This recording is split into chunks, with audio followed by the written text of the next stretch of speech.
जय श्री राम साथियों। इस वीडियो में हम लोग पढ़ने वाले हैं टाइप्स ऑफ ऑर्गेनाइजेशनल स्ट्रक्चर। पिछले वीडियो तक हम लोग जो है वो आपके ऑर्गेनाइजेशनल के एलिमेंट्स को पढ़ चुके हैं, ऑर्गेनाइजेशनल स्ट्रक्चर क्या होता है उसके बारे में पढ़ चुके हैं। मेरे प्यारे साथियों, टाइप्स ऑफ ऑर्गेनाइजेशनल स्ट्रक्चर में ऑर्गेनाइजेशनल स्ट्रक्चर के कितने प्रकार हो सकते हैं, विभिन्न प्रकार के यहाँ पे ऑर्गेनाइजेशनल स्ट्रक्चर को बताया गया है। कई प्रकार के होते हैं, उन्हें कई भागों में बांटा गया है, सभी के बारे में पढ़ेंगे। फर्स्ट आपका ऑर्गेनाइजेशनल स्ट्रक्चर जो है वो आपका फंक्शनल ऑर्गेनाइजेशन स्ट्रक्चर है। सेकेंड जो है वो आपका डिविजनल ऑर्गेनाइजेशनल स्ट्रक्चर हो गया। थर्ड जो है वो आपका मैट्रिक्स ऑर्गेनाइजेशनल स्ट्रक्चर हो गए। एंड डेट्स वन लास्ट है आपका हेरी, यहाँ पे जो भी यहाँ पे उच्चारण है वो आपका ऑर्गेनाइजेशनल स्ट्रक्चर हो गया। हेरी क्या बोला जाएगा इसको, हेरार्कल ऑर्गेनाइजेशनल स्ट्रक्चर। ठीक है, तो चलिए हम लोग जो है यहाँ पे फंक्शनल ऑर्गेनाइजेशन स्ट्रक्चर में देखेंगे। क्या देखेंगे, तो इस ऑर्गेनाइजेशन स्ट्रक्चर का नाम में ही क्या आ रहा है, नाम में ही आ रहा है फंक्शन। नाम में ही आपका आ रहा है फंक्शन आ रहा है। ठीक है, तो इसमें हम लोग जो है वो आपको समझाने हेतु तो मैं बताना चाहता हूँ कि किसी भी इंडस्ट्री या फिर ऑर्गेनाइजेशन में क्या होता है। तो ऑर्गेनाइजेशन में सबसे मेन जो काम होता है वो आपका प्रोडक्ट बनता है। बिल्कुल, तो मेरे प्यारे साथियों, प्रोडक्ट अगर बनाने हैं, प्रोडक्ट को मैन्युफैक्चरिंग करना है, तो उसके लिए आपको रॉ मटेरियल चाहिए, मैन चाहिए। आपको प्रोडक्ट बनाने से पहले टेस्टिंग कीजिए, टेस्टिंग करने के बाद आप कह सकते हैं उसका फिनिशिंग कीजिए, किसी चीज़ को कट करना है वो कीजिए। तो ये जो सारा प्रोसेस होता है यही तो फंक्शन हुआ। ये आपका मैन्युफैक्चरिंग डिपार्टमेंट में जो जो स्टेप्स आप करते हैं वो सब आपका फंक्शन हुआ। फ्रेंड्स देख लीजिए यहाँ पे फंक्शनल ऑर्गेनाइजेशन क्या हुआ। तो प्रोडक्ट बनाने के लिए किसी भी बिजनेस ऑर्गेनाइजेशन में प्रोडक्ट बनाने हैं, उसका डेवलपमेंट करना है, उसका फिनिशिंग करना है, उसमें कोई मॉडिफिकेशन करना है उसे करना है, फिर उसका मार्केटिंग करना है। तो ये जो कार्य हो रहे हैं, ये जो कार्य हो रहे हैं वही आपका फंक्शनल ऑर्गेनाइजेशन कहलाएगा। ठीक है, ये सभी जो कार्य है वो आपका फंक्शन है। मेरे प्यारे साथियों, ऑर्गेनाइजेशनल स्ट्रक्चर क्या होता है, ऑर्गेनाइजेशनल स्ट्रक्चर जिसमें हम लोग जो कार्य करते हैं, हम लोग अपने किसके हिसाब से, मैन मटेरियल मनी के हिसाब से, या फिर जो लोग जिस फील्ड के स्किल्सफुल हैं उसके अनुसार से उनके कार्य को छोटे छोटे भागों में डिवाइड कर देते हैं। ठीक है, उनके कार्यों के हिसाब से छोटे छोटे भागों में बांट देते हैं, उसको डिपार्टमेंट में बांट देते हैं, और यही ऑर्गेनाइजेशन स्ट्रक्चर जो हुआ वो आपका फंक्शनल ऑर्गेनाइजेशन स्ट्रक्चर हुआ। अब देखिए यहाँ पे फंक्शनल स्ट्रक्चर या फिर फंक्शनल ऑर्गेनाइजेशन स्ट्रक्चर क्या होता है, तो बताया गया है ये functional structure divided the organization into small units. Functional structure जो होता है जो कि ऑर्गेनाइजेशन को स्मॉल यूनिट्स में डिवाइड कर देता है, किस एज डिपार्टमेंट के अनुसार से, जिसको यूनिट्स, जिसको हम लोग डिपार्टमेंट कहते हैं, बेस्ड ऑन देयर फंक्शन, उसके कार्यों के अनुसार से, जिसका फाइनेंस जिसको मैनेज करना है उसके कार्य के अनुसार से छोटे छोटे यूनिट्स में यहाँ पे डिवाइड कर दिए। जिसको मार्केटिंग का डिपार्टमेंट है उसके कार्य बेस्ड है तो उसको इस वाले डिपार्टमेंट में छोटे छोटे यूनिटों में बांट दिए। उस मतलब फंक्शन के आधार पे अगर हम किसी भी ऑर्गेनाइजेशन को अगर छोटे छोटे यूनिट्स में या फिर डिपार्टमेंट उसको बोलते हैं उसमें अगर बांट देते हैं तो उसे ही फंक्शनल ऑर्गेनाइजेशन बोला जाता है। फ्रेंड्स यहाँ पे ध्यान देने वाली बात ये है कि मान लेते हैं सबसे ऊपर आपका प्रेसिडेंट है, तो वो आपका एक सिंगल व्यक्ति हो सकता है, लेकिन ये जो आरडी मैनेजर जो है वो आपका ज़रूरी नहीं है कि एक ही हो सकता है। आरडी मैनेजर आपका एक से अधिक भी हो सकते हैं। ये आपके डिजाइन वाला जो मैनेजर या डिपार्टमेंट है उसमें भी एक से अधिक लोग हो सकते हैं। डेवलपमेंट है, इसमें भी एक से अधिक लोग हो सकते हैं। टेस्टिंग डिपार्टमेंट में भी एक से अधिक एम्प्लॉय हो सकते हैं। तो लेकिन यहाँ पे क्या है, एक निश्चित वर्ग में महारत हासिल करने वाला ऐसा लोग, उसी को इस डिपार्टमेंट में नाप रखिएगा, ठीक है। और एक से अधिक होना एक अलग बात है, लेकिन उसमें जो क्वालिटी है, उसका जो गुण है, उसका जो फंक्शन है जिसमें वो एक्सपर्ट है, उसके अनुसार से आप बांटिएगा। जो फाइनेंस से यहाँ पे संबंधित होगा, जिसमें जिसका स्किल होगा, उसे आप लोग इस वाले डिपार्टमेंट में उसके स्किल के आधार पे रख दीजिएगा। और इसमें एक्सपर्ट है तो उसको इसमें रख दीजिएगा। जो मार्केटिंग मैनेजर होगा वो प्रचार करने में एक्सपर्ट होगा तो उसको आप इसमें रख सकते हैं।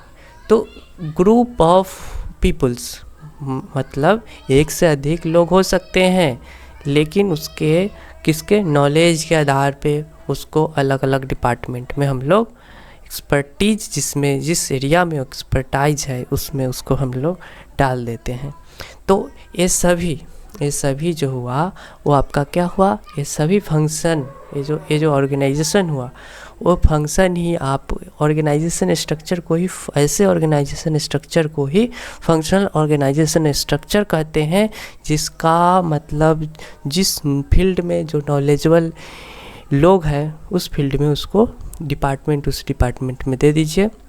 सभी का सिस्टमेटिक रूप से भाग यहाँ पे किया हुआ है, आपको देखने में ग्राफ में या फिर चित्र में देखने को मिल रहा है। तो ये आपका फंक्शनल ऑर्गेनाइजेशन हुआ। यहाँ पे अब देखिए क्या बताया गया है। ये functional structure divided the organization into small units at the department based on their function. ये हम बात कर चुके हैं कि उसको स्मॉल यूनिट में उसके फंक्शन के आधार पे बांट दिया जाता है। नेक्स्ट क्या है, it is A team structure that groups employees into different departments. यह एक ऐसा स्ट्रक्चर है, टीम स्ट्रक्चर है, ठीक है, जो कि ग्रुप्स एम्प्लॉयज का एक समूह हो सकता है, ठीक है, इनटू डिफरेंट डिपार्टमेंट्स। वो अलग अलग डिपार्टमेंटों में एम्प्लॉय का एक समूह हो सकता है, और based on areas of expertise. ये जो फंक्शनल स्ट्रक्चर है वो ऐसा टीम स्ट्रक्चर है जिसमें एम्प्लॉयज का समूह हो सकता है, एक से अधिक एम्प्लॉयज हो सकते हैं, और डिफरेंट डिपार्टमेंट्स में। टीम मैनेजर में मान लेते हैं कुछ 10 लोग हो गए, एक्सपर्ट होंगे, 10 लोग को इसमें भेज दीजिए। कुछ फाइनेंस में एक्सपर्ट होंगे तो 10 लोग को इसमें भेज दीजिए, बाकी बचा उस सबको इस दोनों डिपार्टमेंट में भेज दीजिए। तो समूह हो सकते हैं, एक से अधिक लोग हो सकते हैं, एम्प्लॉय हो सकते हैं, जिसमें उनका एक्सपर्टाइज होगा, उसमें उस डिपार्टमेंट में उनको भेज देना। ये आपका फंक्शनल ऑर्गेनाइजेशन हुआ।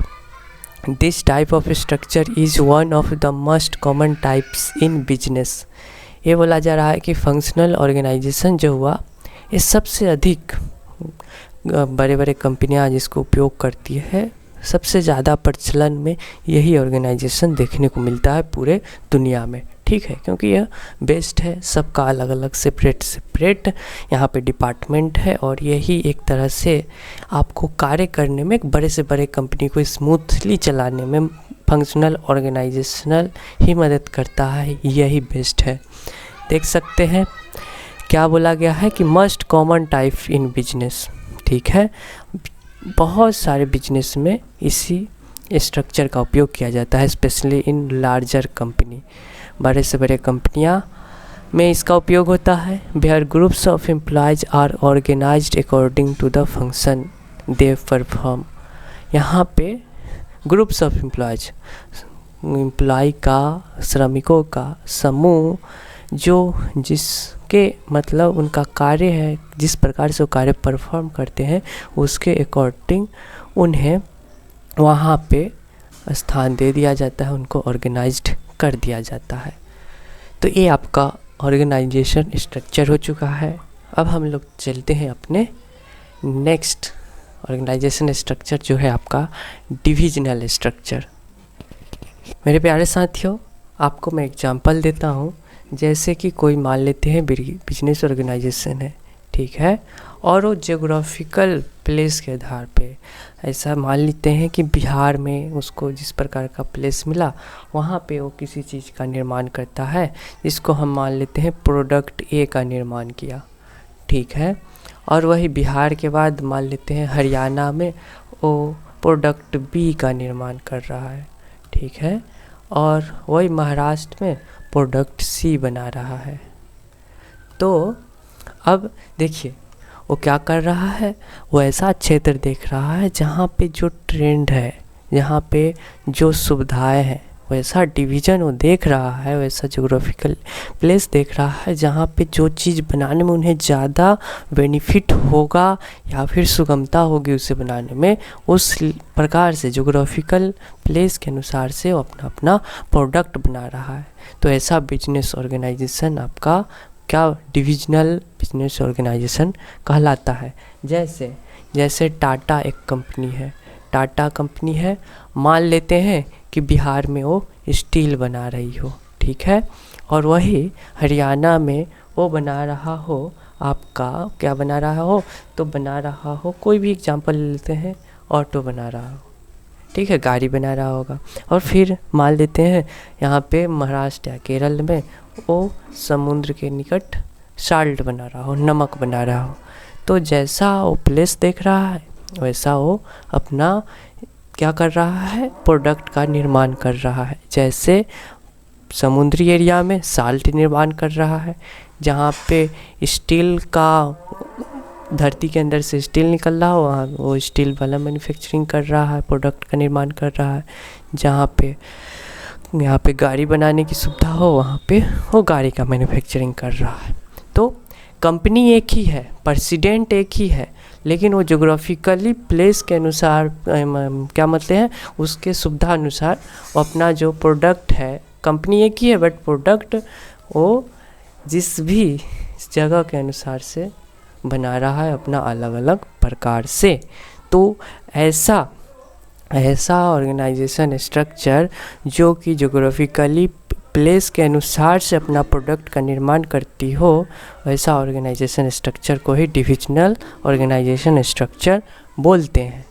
फ्रेंड्स, तो अब डिफिनीसन देखते हैं। डिफिनीसन क्या है, तो आपका दिया गया है डिविजनल स्ट्रक्चर जो है वो is usually followed by big companies like Tata, Adani, etc. which manufacture more than one product. एक से अधिक उत्पाद का निर्माण करता है, बनाता है on the demand of different geographical location. जिस प्रकार का वो डिमांड देख रहा है, ज्योग्राफिकल लोकेशन देख रहा है, जैसा भौगोलिक क्षेत्र है, जैसा वहाँ का स्ट्रक्चर है, भौगोलिकल यहाँ पे प्राकृतिक प्रदत्त कुछ बेनिफिट्स है, उसके अनुसार से वो बना रहा है अपना प्रोडक्ट। तो वैसा ही डिपार्टमेंट, वैसा ही स्ट्रक्चर डिविजनल स्ट्रक्चर कहलाता है। जैसे यहाँ पे देख लीजिए, ये टाटा कंपनी है तो यहाँ पे बना रहा है प्रोडक्ट ए, इस मतलब ये जो प्रोडक्ट बना रहा है एक डिवीज़न में बना रहा है, ठीक है। दूसरे डिवीज़न में वो प्रोडक्ट बी बना रहा है, तीसरे डिवीज़न में प्रोडक्ट सी बना रहा है। किसके अनुसार से, ज्योग्राफिकल लोकेशन के अनुसार से। तो ये आपका जो डिवीज़न स्ट्रक्चर वाला बिजनेस ऑर्गेनाइजेशन स्ट्रक्चर में आएगा। यहाँ पे ये भी ध्यान देने वाली बात है कि ये जो प्रोडक्ट ए बना रहा है उसमें अलग अलग अपना R&D डिपार्टमेंट है, मैन्युफैक्चरिंग डिपार्टमेंट है, मार्केटिंग डिपार्टमेंट है और फाइनेंशियल डिपार्टमेंट है। साथ में जो जहाँ पे प्रोडक्ट बी बना रहा है उसका भी अपना अलग R&D department, manufacturing department, marketing department और फाइनेंस डिपार्टमेंट है। प्रोडक्ट सी में भी R&D, मैन्युफैक्चरिंग, मार्केटिंग डिपार्टमेंट उसका भी अलग अलग है। तो सभी का डिपार्टमेंट डिवीज़न के अनुसार से अलग अलग तो है, बट इस सबका जो मालिक है, प्रेसिडेंट है, वो तो एक सिंगल कंपनी है या सिंगल व्यक्ति है, वो है टाटा। तो मतलब ज्योग्राफिकली के हिसाब से अलग अलग प्रोडक्ट भले ही बनाए लेकिन उसका मालिक एक होना चाहिए।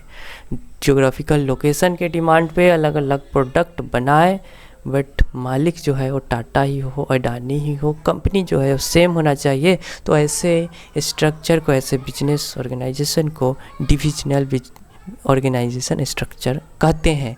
नेक्स्ट क्या है मेरे प्यारे साथियों, it is a system in which a company segments its employ based on product और market as according to their job role. अब देखिए ये टाटा है तो इसमें बहुत सारे क्या है, तरह तरह के लोग हैं, एम्प्लॉय है, जो अपने अपने स्किल के अनुसार से सब प्रकार के वो सिलेक्ट है, अपना उसका प्रोफाइल अलग है। टाटा ने सबको देख लिया। अब टाटा का मन है, ये नहीं है कि टाटा का मन है कि अगर टाटा का मन है कि हम इसके जो मार्केटिंग में एक्सपर्ट हो तो उसको यहाँ भी भेज सकता है। उसको अगर मन किया कि डिवीज़न बी में भी इसी व्यक्ति को भेज दे तो भेज सकता है। अगर सी में उस व्यक्ति को भेजना चाहे तो भेज सकता है, क्योंकि वो एक्सपर्ट है मार्केटिंग में, तो मार्केटिंग कुछ भी कर सकता है। और उसमें प्रोडक्ट ये नहीं है कि प्रोडक्ट देखना है स्टील वाला कर रहा है तो उसमें मार्केट में नहीं भेज सकता है। वो किसी को भी, लेकिन उसके नॉलेज के अनुसार से जहाँ उसको मन है, क्योंकि उसका ही कंपनी है, सारा वो लोकेशन उसी का है, सारा इंडस्ट्री उसी का है, जो मैं उस बेटर समझेगा उसको भेज सकता है। तो यही है कि क्या है, it is a system in which a company segments, वो क्या करता है, अपने एम्प्लॉय को सेगमेंट्स में बांट देता है, सेगमेंट्स में उसको विभाजित कर देता है, उसको वहाँ पे भेज देता है बेस्ड ऑन देयर प्रोडक्ट और market according to their job role. जिसका जो जॉब का रोल है उसके अनुसार से वो अपने किसी भी डिपार्टमेंट में जिससे वो रिलेटेड है उसमें वो भेज सकता है।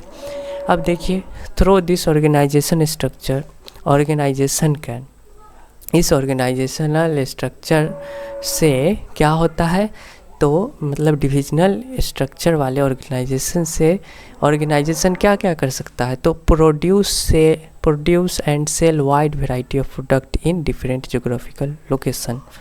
अब तरह तरह के प्रोडक्ट बना रहा है, विभिन्न प्रकार के यहाँ पे जो भी क्या है उत्पाद है वो कर रहा है। तो अब जहाँ पे नमक की ज़रूरत होगी वहाँ में नमक भेज देगा, जिस एरिया में वो ऑटो की ज़रूरत होगी, बसेस की ज़रूरत होगी वहाँ बसेस भेज देगा। तो यहाँ पे क्या होगा, इससे बेनिफिट क्या है कि जहाँ पे जिस चीज़ों की ज़रूरत होगी, जिस जोग्राफिकल लोकेशन में जो चीज़ों की ज़रूरत होगी वहाँ पे उस वैरायटी ऑफ प्रोडक्ट को वाइड रेंज से प्रोड्यूस कर सकता है, उत्पाद कर सकता है और उसे सेल भी कर सकता है। अब मैट्रिक्स स्ट्रक्चर क्या है, तो एक प्रकार के आप कह सकते हैं मिश्रित ऑर्गेनाइजेशन स्ट्रक्चर है। यहाँ पे क्या है, तो यहाँ पे देखिए, यहाँ पे जो है वहाँ पे सभी का डिपार्टमेंट अलग अलग था। किसी को अगर रिपोर्ट करना है तो डिवीज़न ए को रिपोर्ट कर सकता है, मैन्युफैक्चरिंग वाला अपने अपने से रिलेटेड वाले ही क्या कहते हैं स्ट्रक्चर जो था ऑर्गेनाइजेशन का, जो डिपार्टमेंट था उसी में रिपोर्ट कर सकता था एक सिंगल व्यक्ति। लेकिन यहाँ पे क्या है, यहाँ पे देखिए जैसे प्रोजेक्ट ए का जो मैनेजर है उसको रिपोर्ट करना है प्रोडक्शन ग्रुप को भी, और साथ में देखिए साथ में प्रोडक्शन ग्रुप जो है वो क्या करेगा, तो प्रोडक्शन ग्रुप जो है वो प्रोडक्शन मैनेजर को भी रिपोर्ट करेगा, साथ में इसको भी प्रोजेक्ट मैनेजर को भी रिपोर्ट करेगा। तो यहाँ पे हॉरिजॉन्टल है, एक से अधिक लोगों को, एक से अधिक वहाँ पे मैनेजर हो जाए, ठीक है, एक ही काम को एक से अधिक कार्य को अगर प्रोजेक्ट ए प्रोजेक्ट बी को ही अगर एक ही लोग देख रहे हो तो ऐसे को बोलेंगे मिक्सचर वाला स्ट्रक्चर, मैट्रिक्स स्ट्रक्चर, ठीक है। यहाँ पे एक तरह से कहा जाए तो किसी को भी कोई भी प्रोजेक्ट के लिए एक से अधिक लोग वहाँ पे देखरेख के लिए हो, उनको रिपोर्ट करना पड़ जाए तो आपका मैट्रिक स्ट्रक्चर में आता है। आप ग्राफ से भी यहाँ पे देख सकते हैं किस प्रकार से एक इधर से भी यहाँ पे रिपोर्ट करना है, एक और वर्टिकल भी रिपोर्टिंग यहाँ पे करने पड़ सकते हैं। मेरे प्यारे साथियों, जब किसी भी ग्रुप ऑफ एम्प्लॉयज़ को एक से अधिक मैनेजर को रिपोर्ट करना पड़ जाए, ठीक है, तो ऐसे ग्रुप ऑफ स्ट्रक्चर को मैट्रिक्स ऑर्गेनाइजेशन स्ट्रक्चर बोलते हैं। जैसे यहाँ पे देखिए, यहाँ पे क्या है, यहाँ पे है आपका प्रोडक्शन ग्रुप, यहाँ पे जो प्रोडक्ट को बनाता होगा वो किसको रिपोर्ट करेगा, प्रोजेक्ट ए के मैनेजर को भी उसको रिपोर्ट करना पड़ जाएगा, प्रोडक्शन मैनेजर को भी रिपोर्ट करना पड़ जाएगा, एक से अधिक को रिपोर्ट करना पड़ जाए तो ऐसे स्ट्रक्चर को, ऐसे ऑर्गेनाइजेशन स्ट्रक्चर को मैट्रिक्स ऑर्गेनाइजेशन स्ट्रक्चर बोलते हैं। देख लीजिए, it is an organization structure which is multiple chain of command, जिसमें इन्फॉर्मेशन जो है, जिसमें इन्फॉर्मेशन है ए को भी देना पड़ सकता है, बी को भी और सी को भी देना पड़ सकता है। ठीक है, यहाँ पे चैन ऑफ कमांड सिंगल नहीं है, यहाँ पे मल्टीपल है। That is in this is in this the employ और in line worker have to respond और रिपोर्ट टू सेवरल हेड्स, एक से अधिक हेड को रिपोर्ट करना पड़ जाए या फिर मैनेजर, एक समय में ही उनको एक से अधिक हेड को या फिर मैनेजर को रिस्पॉन्ड करना पड़ जाए, नीचे वाले एम्प्लॉय को या फिर इनलाइन वर्कर को, तो इसे ही मैट्रिक स्ट्रक्चर कहते हैं। ठीक है मेरे प्यारे साथियों, नेक्स्ट क्या है, due to having multiple supervisor, यहाँ पे क्या होंगे, सुपरवाइजर जो है वो मल्टीपल हो सकता है, सुपरवाइजर जो है वो मल्टीपल हो सकता है। तो इससे क्या होगा, allows the organization to have greater interaction, तो इससे क्या होगा, जब एक से अधिक सुपरवाइजर होंगे, बड़े लेवल के अधिकारी होंगे, तो यहाँ पे अधिक से अधिक इंटरेक्शन करना होगा, लोगों को बतलाने होंगे, उनसे बात विमर्श करने होंगे इस वाले ऑर्गेनाइजेशन में।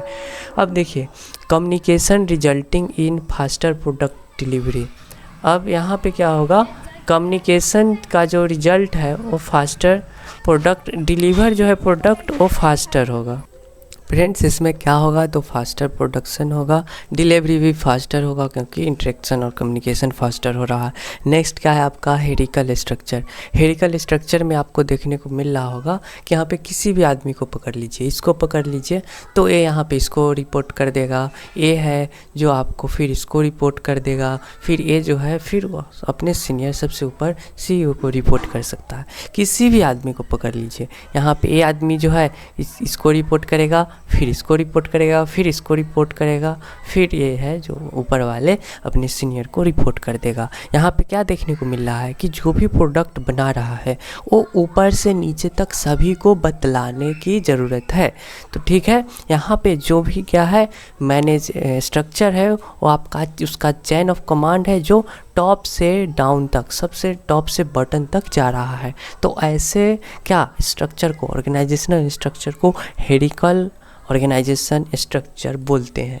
देख सकते हैं, it is an organization structure that contents a direct change of command, यहाँ पे एक डायरेक्ट चेंज ऑफ कमांड है। ठीक है, from top management to the organization of to button, top से बटन तक के जो भी मैनेजर है उस मैनेजमेंट है उनमें चैन ऑफ कमांड जो है उनमें जो भी यहाँ पे कंट्रोलिंग सिस्टम है वो यहाँ पे निश्चित है।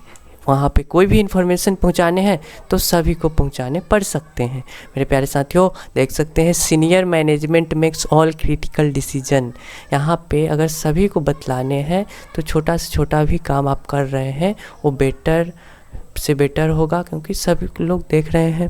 यहाँ पे क्या होगा, सीनियर जो मैनेजमेंट होगा, जो ऊपर का यहाँ पे मैनेजर होगा, उसको जो है वो क्रिटिकल डिसीजन लेगा। ठीक है, which are then pass down, जो डिसीजन लेगा वो अपने नीचे सभी को भेज देगा। ठीक है, उसके बाद pass down through subsidiary levels, अपने से छोटे वाले मैनेजमेंट को भेज देगा। If someone at the button of this organization wants to make a decision they pass the request up through the chain of command for the approval, अगर सबसे नीचे वाला भी कोई लोग है वो अगर कोई डिसीजन लेता है कि मैं इस प्रकार से प्रोडक्ट बनाना चाहता हूँ तो अप्रूवल ले लेगा। अब और पूरा यहाँ सीनियर तक से भी वो अप्रूवल ले लेगा। ठीक है, यहाँ पे कम्युनिकेशन सबके साथ होगा। तो ये इसको पहले भेजेगा कि ये इस प्रकार का प्रोडक्ट बनाना है, ए है जो इसको भेजेगा, ए है जो अपने सीनियर सबसे सीनियर को भेज देगा हेड से। तो ये अप्रूवल लेने के लिए ऐसे मतलब अप से डाउन तक का कम्युनिकेट हो जाएगा यहाँ पे डिसीजन लेने के लिए। अब देखिए, a hierarchical structure operate well when there are few products are sold in high volume. ये ऐसा स्ट्रक्चर ऑर्गेनाइजेशन कब चलता है, जब सिमिलर टाइप के देखिए क्या है, ऑपरेट तभी होता है, तभी अच्छा से ऑपरेट हो सकता है जब कुछ ही प्रोडक्ट बनाने हो, विभिन्न प्रकार के प्रोडक्ट नहीं, एक ही प्रकार के मान लेते हैं, चाहे कुछ 2-3-4 प्रकार के प्रोडक्ट को ही बनाने हो, तो इस प्रकार का हेरिकल स्ट्रक्चर बहुत अच्छा परफॉर्म करता है, ऑपरेट करता है। क्यों? क्योंकि यहाँ पे प्रोडक्ट कम बनाने हैं और उसको बेचने हैं प्रोडक्ट को हाई वॉल्यूम पर, मतलब टाइप्स ऑफ प्रोडक्ट कम हो लेकिन उसको अधिक से अधिक बना करके बेचने हो, तो इस प्रकार का स्ट्रक्चर का फॉलो किया जाता है ऑर्गेनाइजेशन स्ट्रक्चर का। सो डैट टाइट कंट्रोल, ठीक है, जिससे कि आपका कंट्रोल है वो मतलब अच्छा रहे। Can be maintain over the design भी उसका मेंटेन रहे, क्वालिटी भी मेंटेन रहे, प्रोडक्शन भी अच्छा हो और डिस्ट्रीब्यूशन ऑफ गुड्स, उसका जो क्या है उसको बांटना, कस्टमर तक पहुंचाना, वो भी अच्छे से अच्छे हो। तो इस प्रकार का स्ट्रक्चर, हेरिकल स्ट्रक्चर के आपने क्या जाना कि इसमें कम प्रकार के फ्यू ही प्रोडक्ट्स बनाए जाते हैं, लेकिन वो लार्ज अमाउंट में बनाए जाते हैं, हाई वॉल्यूम में बनाए जाते हैं और उसे बेचा जाता है। और इसमें टाइट कंट्रोल होगा, मेंटेनेंस भी, उसका डिज़ाइन भी अच्छा होगा, क्वालिटी भी अच्छा होगा, क्योंकि सबको दिखाना है। अगर नीचे वाला अधिकारी अगर कुछ गलती करता है तो गलती क्यों करेगा? क्योंकि उसे अपने ऊपर वाले को दिखाना है, उसके ऊपर वाले को दिखाना है, सबसे ऊपर का जो CEO है वो भी देखेगा उस प्रोडक्ट को, तो वो प्रोडक्ट जो है वो अच्छा बनाएगा और प्रोडक्ट अच्छा बनेगा ही। तो ये रहा हेरिकल स्ट्रक्चर का क्वालिटी। अगले वीडियो में हम लोग ये देखेंगे टैलेंट एंड रिक्रूटमेंट। अब इस वीडियो को यहीं पे एंड करते हैं। वीडियो को लाइक कर दीजिएगा, चैनल पे नए हैं तो सब्सक्राइब कर दीजिएगा। धन्यवाद।